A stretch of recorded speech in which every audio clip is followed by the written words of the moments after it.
Hi, my name's Jason Sean Bennett from the Exceptional Health Company. Today we're going to talk about something that I really enjoy discussing, which is the world's healthiest, oldest and longest lived peoples, the Centenarian cultures. So we're starting to look at those groups of people that live long, healthy lives all over the world, from Okinawa to Nagano to Vilcabamba to Abkhazia, Costa Rica to Loma Linda. You know, there's a huge list. The Hunza, Pakistani centenarians, they're all over the world, and it's fascinating when you look at what they do, because they have gotten to live these long, healthy lives, generally hitting 100 at rates 5 to 10 times higher than we do.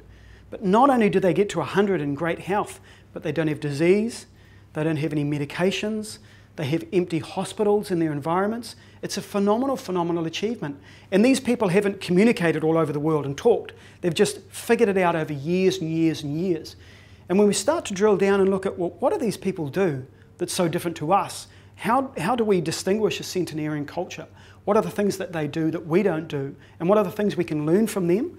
We start to notice that it's all in the diet and lifestyle and environment area. It's nothing to do with genetics, nothing at all. So we start to look at, for instance, the Okinawa population, those wonderful islands in Japan. We notice what they've done throughout their history is they've had a plant-based whole food diet. So mostly fruits and vegetables and nuts and seeds and whole grains and legumes. And they do wonderful things with their whole grains where they ferment them or they sprout them. So they have their brown rice sprouted or fermented. And they have their legumes sprouted or fermented, giving them wonderful superfoods like miso and miso soup, and those superfoods that give you longevity because of the nutrition inside them. So they have these little tricks that they do, and it's fascinating when you look at it, because so many of these things we can take on board and we can do. We don't necessarily have to go and live there and unplug from our busy lives. We can actually start to make changes in our lives to lower our stress, and we can start to look at what are those things we can use and take from them. So it's basically your plant-based whole food diet, local, seasonal, fresh ingredients. And if you are eating animal products or fish or eggs or meat or anything, it's in that very small area. So they generally tend to eat those animal products maybe once a month. Very low intake. And of course they don't smoke. Very low intake of alcohol. So it's these simple little things that they do. And of course what it gives them is low levels of oxidative stress.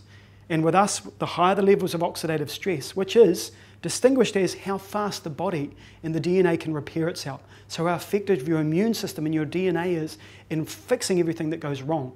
So we look at what we're wanting to do is lower our oxidative stress, which gives us a long, healthy life. And these centenarian cultures have a much lower oxidative stress at 100 years old than we do in our 60s and 70s.